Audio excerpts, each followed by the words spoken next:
بيبدأ الفيلم معانا بيتعرض على الشاشة حادثة كده حصلت في فنلندا. شايفين واحدة بنت اسمها شابة اسمها عالية وبتجري من كذا راجل في الغابة، وباين انها الرجالة بيطاردوها دي هم في الحقيقة افراد من عيلتها اصلا بالذات. وبعد كده بترمي نفسها في بحيرة كده، بس الرجالة دول بيعرفوا يجيبوها قبل ما تغرق. وبعد كده المشهد بيتنقل لبنك، بنشوف راجل اسمه ريكس واقف في الطابور لغرض معين، مش متاكدين هو ليه هناك يعني، بس واضح انه هناك عشان يشوف واحده اسمها مادي البنت اللي هو معجب بيها. في وسط ما ريكس ده كان بيتكلم معاها وكده وبيلطف الجو، المكان بتاعهم فجاه بيتعرض لهجوم الحراميه، واللي في ثانيه واحده قتلوا فرد من افراد الامن. وكنتيجه لده الوضع اللي كان هادي من شويه بقى توتر جدا وكل الناس بقت خايفه. وبعدها ريكس بيلمح مسدس كده في شنطه الست، بس الست مش قادره تعمل اي حاجه بيه لان الموضوع فيه خطر كبير انها حتى لو استخدمته، وكل الناس تحت التهديد. وفجاه ريكس ده خدته الشجاعه كده، وبان ان هو بيحاول يمسك اعصابه وبتاع عشان ما يتصرفش بتهور. بس بتحصل حاجه مش متوقعه، ان شنطه الست اللي فيها المسدس دي بتتحدف فجاه كده وبتنزل في حجر ريكس بالظبط، كان الظروف بتقول له يلا اتصرف. وبعد كده المشهد بيتنقل لقاعه محكمه، مش متاكدين ايه اللي حصل، بس بنلاقي ريكس ده بيتم مقاضاته من القاضي ان هو ذبح كل الحراميه اللي كانوا في البنك دول من شويه. ورغم من حقيقه ان هو انقذ ارواح كتير برضه، بس القانون بيقولوا يعني على الاقل سلمهم انها ما تعملش حاجه زي كده. وهو طبعا بيعتبر بطل، الا ان هو اتحكم عليه بالسجن لمده 8 سنين. وبعد 8 سنين بيظهر لنا ريكس وهو خارج من السجن بيبص المجله كده عليها صوره وشه، وفي الوقت الحالي باين في المجله ان هو لسه بيعتبر بطل بسبب افعاله البطوليه من 8 سنين فات. وبعد ما ريكس بيخرج من السجن المجتمع مش بينبذه خالص او بيكرهوه، بالعكس دايما بيحس ناس بتحبه وان هو انقذ ارواح ناس كتير. والموضوع طبعا بيخلي ريكس بيحس بعدم الارتياح، وفي النقطه دي بالذات لان في مراسلين كتير بيطاردوه، وضميره او جانب تاني من شخصيته بيظهر في العالم المادي على شكل تجسيد، حاجه بيسموها الالتر ايجو يعني، اللي هو الشخصيه البديله بتاعتك عندها طبيعه عاطفيه اكتر منك انت نفسك. فاول ما ريكس بياخد باله انه خلاص مش قادر يستحمل وجودهم، فبيقف على رجليه فجاه وبيحدف المكتب بتاعه في وش المجموعه كلها، الناس اللي عماله تعمل اسئله وحاجات الغريبه دي. بس في الحقيقه كل ده مجرد خيال في دماغه بيعمله كتفريغ للانفعالات، يعني هو بيتخيل ان هو طلع كل الطاقه اللي جواه في صوره حاجه زي كده. ورغم ان ريكس بيعتبر بطل على نطاق واسع طبعا، الا انه لسه في الناس مش عاجبهم ان هو عمل كده ومعتبرينه مجنون او راجل مختل عقليا، اللي هو ليه تذبح الحراميه دول كلهم لما ممكن كنت تسلمهم طالما انت قادر. وبعدها ريكس بيروح يشوف صاحبه بيقول له ان هو زهق من حياته دلوقتي خلاص، ولا ما بقتش طبيعيه بسبب ان ناس كتير قوي يعني عمالين يركزوا معاه قوي يسالوه كده. وكنتيجه لده بيقرر في النهايه ان هو يسيب المدينه دي اللي عايش فيها وينقل لفنلندا. وزياده على كده السبب اللي مخلي ريكس عايز يروح فنلندا هو سبب عقلاني اصلا اكتر، لانه لما كان في السجن نفخ كوره كده، كوره ورق صغيره بالرياله يعني، ولزقت على الخريطه في فنلندا بالظبط، فقال لك هي دي علامه يعني. وبعد كده المشهد بيتنقل تاني للبنت اللي في اول الفيلم، كان في غابه كده بتتعرض نفس الغابه اللي كان فيها البنت، لاقيين راجل فيها المره دي هو اللي بيجري من المطارده، والناس اللي بيطاردوه شكلهم شبه الناس اللي ظهروا في اول الفيلم. وده معناه ان الحادثه دي كلها بتقع في فنلندا برضو، اللي هتكون برضو وجهه ريكس الجايه. وبعد كده الراجل ده بيتسحب بالقوه عن طريق كائن قوي كده صوته يخوف ويرعب. وبنرجع تاني لريكس وهو دلوقتي خلاص في المطار، وكالعاده في راجل بيبدا يصوره. وغير كده ريكس كمان بيلاحظ ان في زوج وزوجه عمالين يراقبوه وحاطين عينيهم عليه. ولما الموضوع بدا يتصاعد اكتر وفي دوشه وزيطه كبيره جدا والناس عماله تصور، بدا يتضايق ويستفز جدا. وفي النهايه بيقرر يروح الحمام، ومع ذلك بيبان ان جوز ست غريبه دي موجود فعلا جوه الحمام، اللي هو قال له في ايه وانت هتلاقيني جوه الحمام كمان. وعمال يبص لريكس قوي وهو حتى بيعمل حمام. ولما ريكس بيرجع للكرسي تاني نفس الراجل عمال يديله ابتسامه غريبه كده. وبعد ما ريكس يوصل فنلندا بيبقى مستني تاكسي، ومن على بعد كده بيبقى في سواق تاكسي عمال يراقبه، فبيقول له في ايه، هو انا سمعتي وصلت فنلندا كمان. ولا التاكسي كمان يقطع فورا على طابور التاكسيات التانيه ويقف قدام ريكس بالظبط كانه بيتسابق عشان هو اللي يركب معاه. ولما ريكس يبقى جوه التاكسي السواق بيطلع غاز مخدر كده فجاه ورشه على ريكس وخلاه يغمى عليه. والمشهد بعد كده بيتنقل للبيت، بنلاقي نفس العيله اللي كانت عماله تعمل الجرايم في الاول مرتين دي بتجهز العشاء، ومفيش عليهم اي علامه شك او ان هم ناس غريبه. والحاجه الوحيده اللي هتفاجئنا هي ان احنا لقينا ريكس خلاص اتخطف ومتربط في البدروم بتاع بيتهم.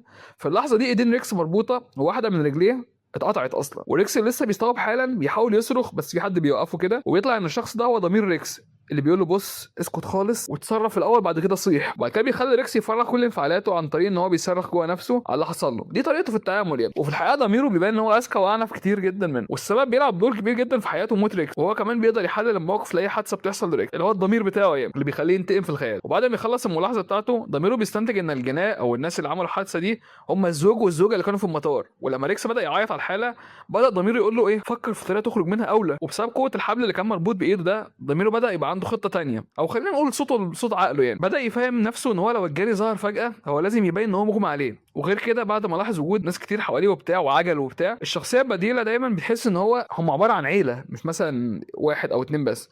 وفي الوقت نفسه كل افراد العيله خلاص طلعوا يناموا في الدور اللي فوق بعد ما ربطوا ريكس تحت وقطعوا رجله، بس اصغر طفل في العيله اسمه اولافي لسه ما نامش، وكان عنده فضول كبير جدا بخصوص الضحيه بتاعتهم اللي هو ريكس اللي ما لحقش خالص يقعد معاه ولا يشوف. فحاول ريكس من الناحيه الثانيه يفك الحبل بسنانه بس ما عرفش، والولد الصغير ده كان بيقرر ينزل البدروم يشوف. وبعد ما الولد الصغير بيدخل الاوضه ريكس كان على الارض بيتظاهر طبعا ان هو مغمى عليه زي ما كان مخه بيقول كله يعني.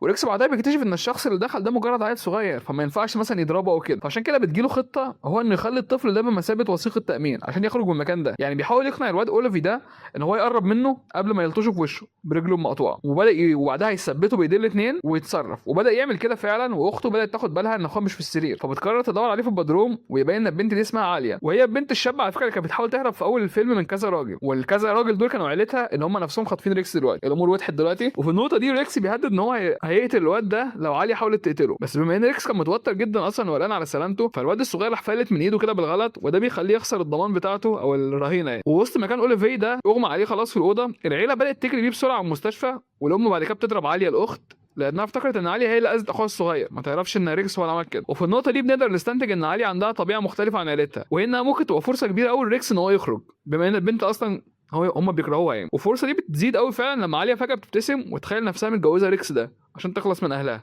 وده معناه انها معجبه بريكس فعلا من اول نظره. بما ان عيلتها في المستشفى، فعاليه بتنزل على طول تحت عشان تشوف ريكس وتبدا تعالج رجله.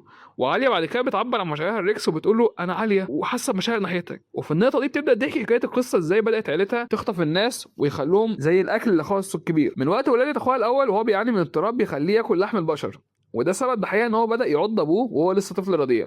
وعشان كده من وقت الحادثه دي عيلتها بدات تخطف الناس عشان يدوا اكل لاخوهم الكبير ده. ورغم ان عليا ما كانتش موافقه مع الكلام ده خالص، بس لما الاخ الكبير ما كانش بيجيبوا لحم الشخص كانوا بيضطروا يدوروا على ضحيه تانية كبديل. وليله بعد ليله موت كان بيجي لحياه عاليه نفسها، وهي بتحاول كذا مره تهرب، بس كانوا دايما بيقدروا يتتبعوا طريقه لحد ما حبسوها في قفص بنى ابوها. بعد ما حكت القصه عليا بدات تحس بالاسف والشفقه على ريكس، وبتسيب السكينه اللي على الارض، وبعد كده بتطلب من ريكس انه ياخد السكينه بنفسه. بس لما ريكس بيتمكن ان هو يوصل لها ويحاول يقطع الحبل، اخوات عليا الثلاثه بيظهروا فجاه وناويين ينفذوا القتل في ريكس حالا. فريكس بعد كده بيتظهر طبعا ان هو مغمى عليه زي الخطه الاصليه، والخطه بتنجح فعلا لان هم بداوا لما لقوه مغمى عليه قال لك لسه هنفوقه بقى وبتاع، لازم نشوف لها ترتيب. وفي الوقت التاني كان عقل ريكس بيقول له غلط غلط اللي بتعمله، لازم تقتلهم ولازم توريهم ان العيله اللي بياكلوا لحوم بشر دول اختاروا البني ادم الغلط عشان يعملوا معاه كده.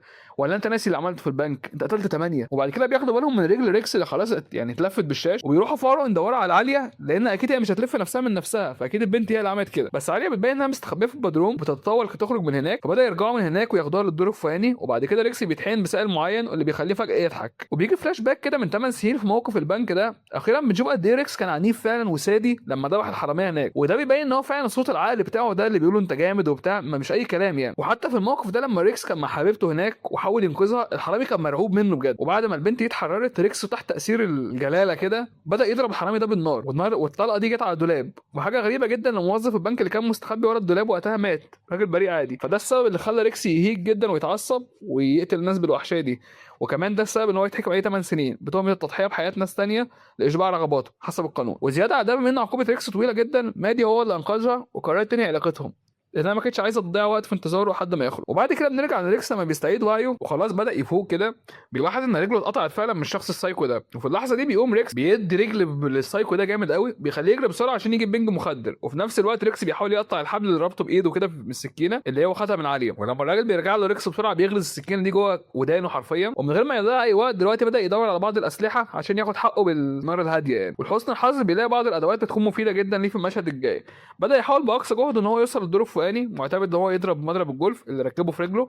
وبعد ما بيتمكن من خروجه من البدروم، ضميره بيقول له خد عاليه خد عاليه معاك، خساره. فريكس بعد كده بيمشي بره البيت ويفكر في كلام ضميره ده تاني، وبيظهر ان هم اخدوا قرار بخصوص اللي هيعملوه بعد كده. بعد كده في نفس اللحظه كان الاب والام بعد ما عالجوا الاخ الصغير راجعين من المستشفى وراجعين البيت عادي، فبدأوا يتصدموا انه لقوا دم قدام البيت. في اللحظه دي تبين ان اولادهم لسه صاحيين حالا من النوم، فالاهل بيجمعوهم ويزعقوا لهم لانهم سابوا ريكس يهرب وخايفين ان الراجل ده يرجع مع البوليس وجايب البوليس في ايده يعني. فقال لك احنا لازم ننقل من البيت ده. بس باين طبعا ان الخطه هتفشل لان ريكس كان مستنيهم تحت الترابيزه وبدا يقتلهم واحد ورا التاني بنفس الطريقه اللي قتل بيها بتوع البنك باستخدام فرد المسامير وحاجات كده. وسط ما كان ريكس عمال يضرب في الام، طلقات المسامير دي خلصت، فبيضرب الام في دماغها بمضرب جولف كده متركب في رجله من المبتوره دي، كان ركبه يعني. ولما ابنها بيشوف الحادثه بيحاول يهاجم ريكس، بس ريكس بسرعه رامي سكينه في جسمه وموته على طول. وعاليه بعد كده بتقتل امها بنفسها اللي كانت لسه صاحيه حالا من الغيبوبه وفاقده الوعي. وبعد كل الحادثه المرعبه دي بيبين ان هم لسه مش احرار لانهم لازم يواجهوا اخو عاليه الكبير اللي هو الوحش الكبير بتاعهم اللي بياكل لحوم البشر. وخوف في النهايه بيظهر وهو نازل من على السلم بجسمه الضخم زي الوحوش، حاجه زي الالعاب اللي بنلعبها كده. وفي النهايه ريكس واكل اللحوم دول بيحاربوا بعض، ولما ريكس بيتمكن هو يمسك في باب الثلاجه بيشوف ان في حته من رجله اليمين جوه، دي الرجل اللي قطعوها، وكنتيجه لده بيبان عليه الفرحه، لانه اتضح ان لسه الرجل دي ما اتاكلتش يعني، اللي هو الغرض خاطفينه عشان. وبعد كده بياخد رجله اليمين وبيغرزها فورا جوه بق اكل لحوم البشر ده. وبعد ما كل ده يخلص ريكس بياخد عاليه وبيرجعوا امريكا بحيث يقرروا يعيشوا مع بعض هناك. وفي ليله من الليالي كده بعدها بنشوف ريكس وعاليه سهرانين في مكان مع اصحابهم، بس واحده من اصحابهم بيبان انها مهتمه بريكس زياده عن اللزوم، وده خلى عاليه تغير عليه. وفي اللحظه دي بيبين ان عاليه هي كمان عندها نفس الالتر ايجو او الشخصيه البديله او الضمير يعني اللي هو عند ريكس او الصوت التاني، وبتتخيل انها بتقتل الست دي اللي بتخليها تغير. وده بيوضح ان الاثنين هم الشريك المثالي لبعض طالما نفس الشيزوفرينيا واحد، بما ان عندهم شخصيات بديله ومشابهه. وفي نفس الوقت في مكان تاني اصغر طفل من عيله عاليه واللي خف من الاصابه بتاعته ناوي ينتقم لموت العيله وما يسيبش حقه، والفيلم بيخلص هنا. طب يا جماعه الفيلم ده اسمه ايه؟ الفيلم ده اسمه بلادي هيل، تمام؟ انتاج 2020 وهو موجود بالمصري عادي، وهو اكشن وغموض كده شويه ورعب. تكون في حلقه جديده وصلوا الفيديو 40 لايك. ما حدش يا جماعه يقول لي انت مش كاتب لنا اسم الفيلم، اديني قلت اسم الفيلم اهو بكتبه في الكومنتات. ومع السلامه. انا يا جماعه قناه ملخصات من الاخر، لو انت عايز اي فيلم معين قول لي هعمله لك واسيبه لك في الكومنتات. لو انت عايز مثلا شايف ان انا بنزل حاجات اباحيه او كده، لا يا جماعه خالص، القناه مش غرضها كده، بس حط نفسكم مكاني لسه ببدا، بحيث ان انا عايز اتشاف الناس اكتر، وده اكتر حاجه بتتشاف.